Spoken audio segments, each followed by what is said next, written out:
Tell us about video, what the plans are, and how you're shifting to sort of a programmatic scenario around video. Sure. Well, it comes from two directions. One, just overall, in the last few months, we've directly engaged our sales force and integrated programmatic into everything we do as an organization. So our salespeople all around the world are selling programmatic programs, first for display, soon to be in mobile, and then eventually in video. Like a lot of other publishers, we've got a video supply challenge right now. Not a secret. We've stated that publicly in our latest quarterly earnings. So, we're leaving a lot of dollars on the table right now. So for us to be able to establish a video audience extension product as soon as possible is key for us. To be able to take advantage of the first-party audience data that the New York Times brings with our 50 million global uniques across all devices, and then being able to leverage that and find good pre-roll inventory in very safe, obvious, and appropriate environments on and off the New York Times. So that'll be coming first, and then ultimately being able to sell video programmatically in a direct fashion the same way we do for display today. So what's the challenge and the opportunity, or why programmatic for publishers, for you guys? What's sort of the reason? And you have a big responsibility there. There's a lot of initiative going on. What's the tell us a little bit about what's behind that movement at the Times. Sure. It's to be able to just leverage the efficiencies that programmatic bring to both parties overall around efficiency. And years ago, kind of old thinking, or understandably, used to be that efficiency equaled cheap CPMs.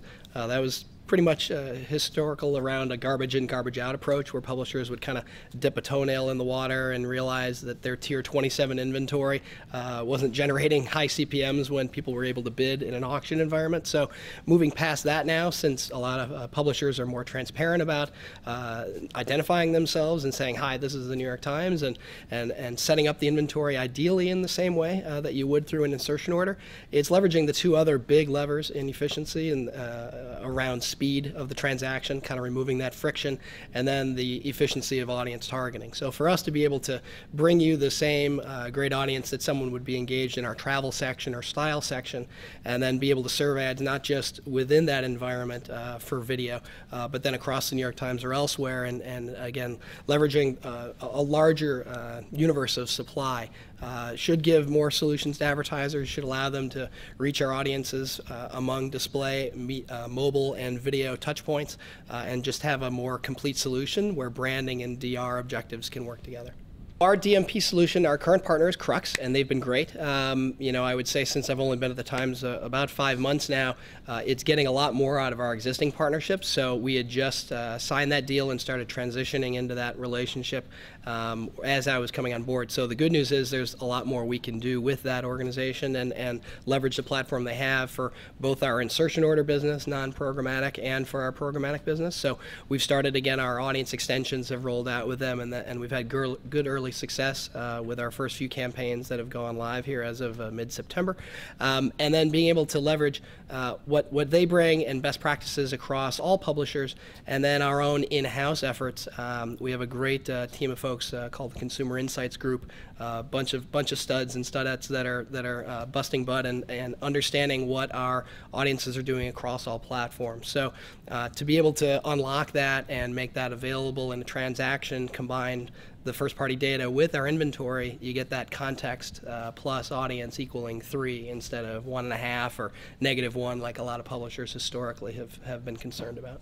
20 years ago when I was buying television ads and being at part of these upfronts in the 90s, a lot of which hasn't really changed that much in the last 25 years, leverage is obviously pretty key when you're trying to roll up a lot of demand that can influence negotiations against a limited supply of publishers who hold a fixed number of GRPs, certainly, especially in prime time when there are a lot of brands that think they need to be there still to this day.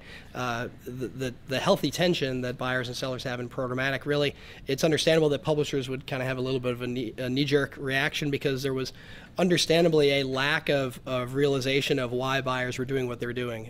Publishers just kind of felt invaded. They didn't understand why these cookies were going on the banners. And so, for us to be able to, it's not turning the tables, it's actually just giving buyers what they want, but having a little more control and transparency around what we're offering and what the value is to advertisers by being able to leverage our entire first-party universe instead of a buyer just being able to tag ads in the 12% share of voice they may have in our real estate section, we can actually offer 100% share of voice and give them more of what they want, but understand that it's to leverage the value of the New York Times audience in our contextual environment. So that should be a nice win-win, as I say.